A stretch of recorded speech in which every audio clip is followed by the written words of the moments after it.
Haddad. Bonjour. Bienvenue Merci. sur TV5 Monde. Merci d'être avec nous ce dimanche. Merci.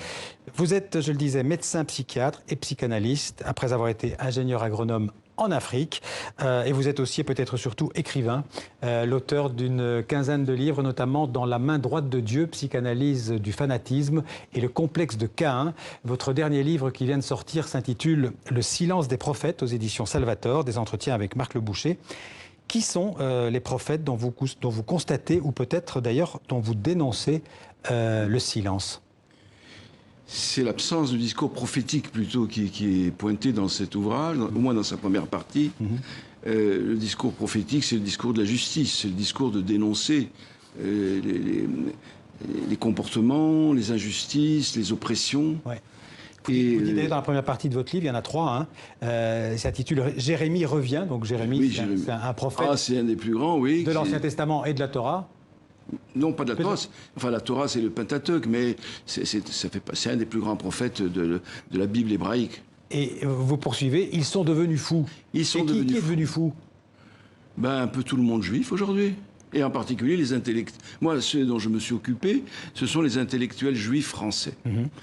Ils sont la plupart d'entre eux nous ont bassinés pendant des années sur les droits de l'homme, sur ce qui se passait à droite, à gauche.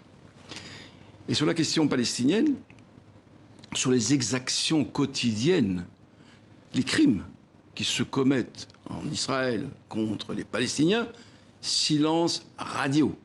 Et si jamais vous dites un mot, vous êtes blacklisté.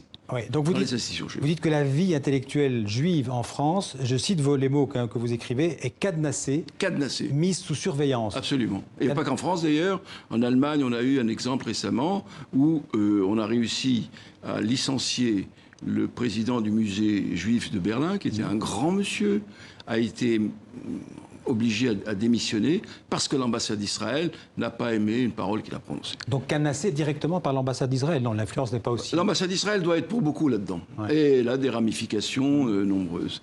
Il y a en Israël des mouvements courageux qui mènent une lutte.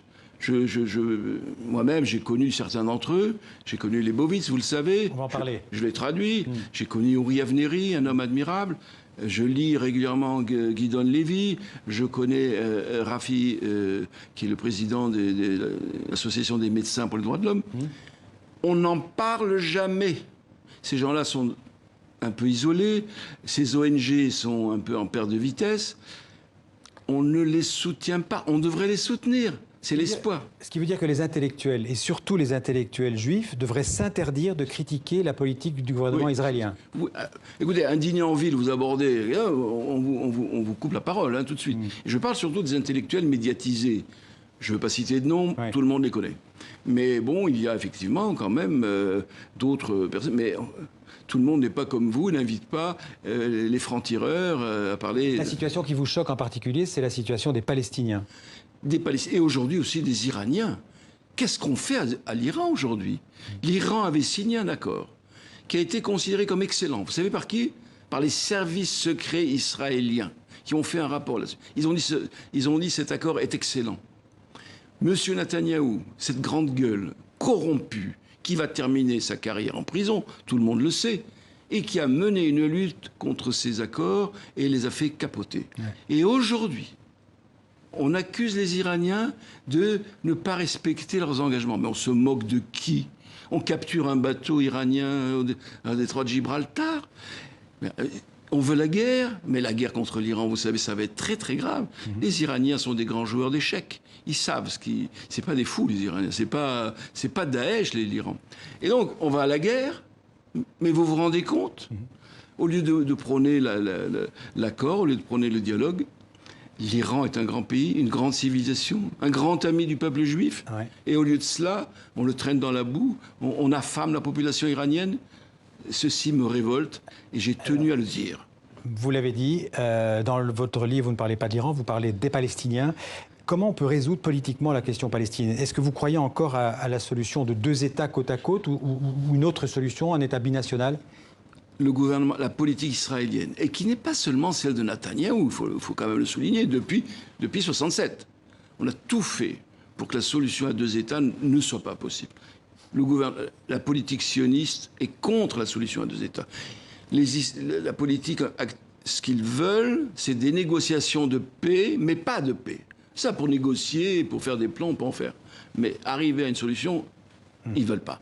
Ils sont arrangés pour installer un nombre, à saupoudrer toute la Cisjordanie, qui rendent la solution à deux États impossible. Donc aujourd'hui, tenez, un écrivain comme Aleph Bet Yoshua, qui est un des plus grands écrivains israéliens, ou David Grossman, ce sont des gens quand même qui mènent une lutte contre cette politique israélienne. Pourquoi est-ce qu'on ne le soutient pas? Je pose la question. Disent la chose suivante, la solution à deux États, c'est fini. Il faut arriver plutôt à une solution binationale où juifs, musulmans, chrétiens auraient les mêmes droits et les mêmes devoirs. Une sorte d'État confédéral comme la Suisse. Ah, ce serait l'idéal. Mais sans être confédéral, en tout cas un État démocratique, où les Palestiniens des territoires auraient les droits. Parce qu'ils n'ont aucun droit aujourd'hui. Ouais. Ils ont des checkpoints, mais ils n'ont aucun droit. Gérard Arda, tout ce que vous venez de dire confirme ce que vous écrivez dans votre livre, c'est-à-dire que vous exprimez, et je vous cite, un pessimisme profond sur le destin du peuple juif. Pour quelle raison êtes-vous si pessimiste? Écoutez, si Israël s'effondre, n'est-ce pas, et la politique qu'il mène le mène dans le mur, mais il va entraîner avec lui tout le peuple juif, c'est clair. Dans la mesure, en plus, le peuple juif, en France en tout cas, parce qu'aux États-Unis, la situation est en train de changer. Netanyahou est élu, et ce n'est pas un dictateur. Il est élu, il n'a pas eu la majorité. Et pour ne pas à ce qu'une autre solution soit tentée, parce qu'au bout de 6 semaines, le président, qui est un brave homme, le président Rivlin, qui vaut bien mieux que Netanyahou, le président israélien, oui. Israélien, aurait pu nommer un autre Premier ministre. Pour éviter cela, il dissout le Parlement qui venait d'être élu.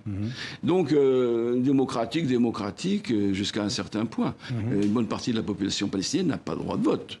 Il n'y a que les Arabes et les la majorité de la population israélienne soutient Netanyahou et cette politique sécuritaire. Il y a un lavage de cerveau en Israël tel qu'il n'a jamais existé.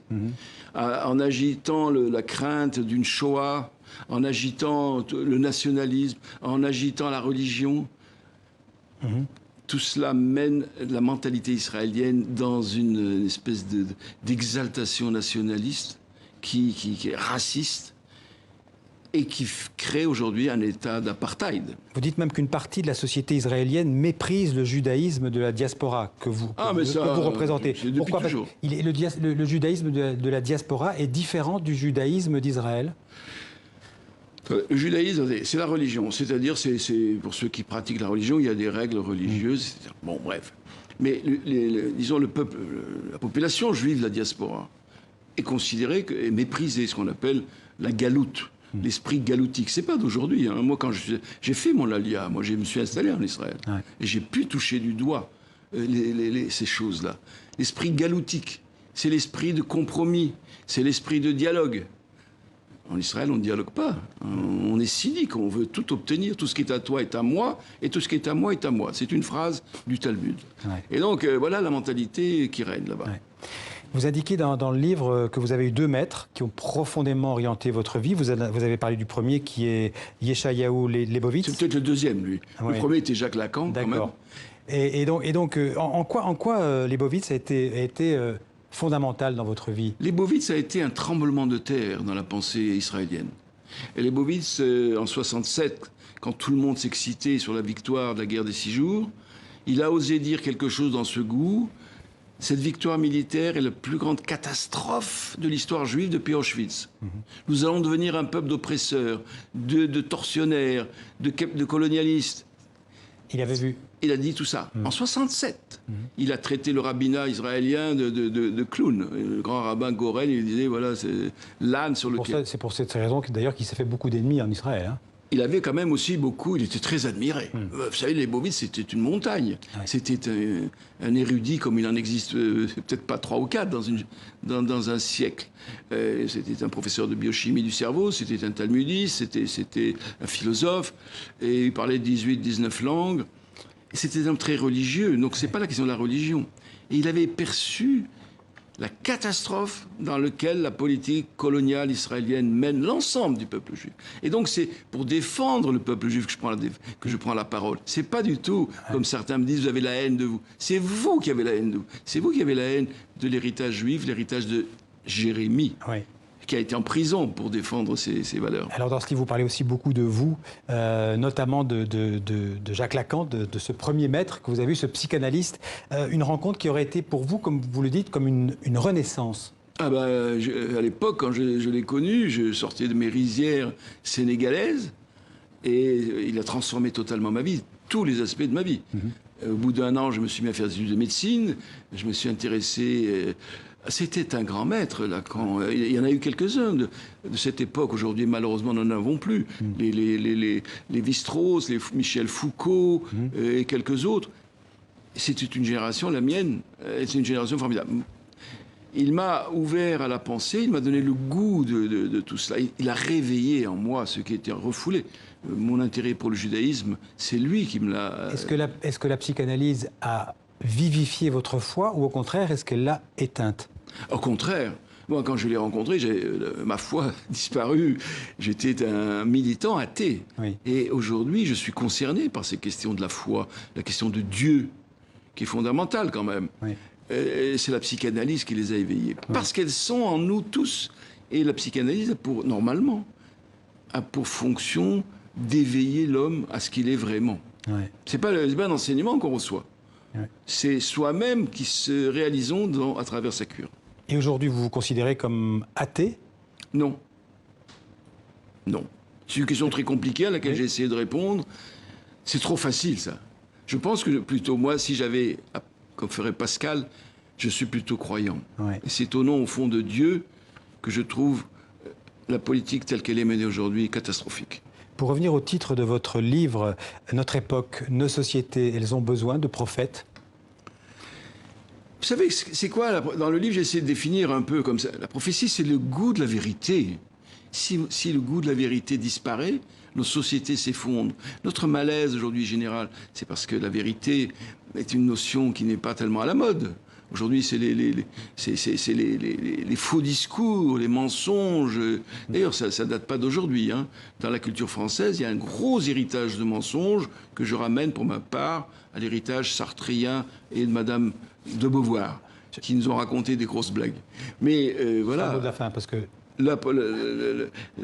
La prophétie, l'homme, disait Maïmonide, est potentiellement tous les hommes prophètes. C'est-à-dire ils ont cette épistémophilie.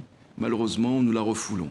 Merci Gérard Haddad. Un livre passionnant, Le silence des prophètes, aux éditions Salvator. Merci de m'avoir donné la parole. Merci d'être venu en parler dans le 64 minutes. On va parler culture.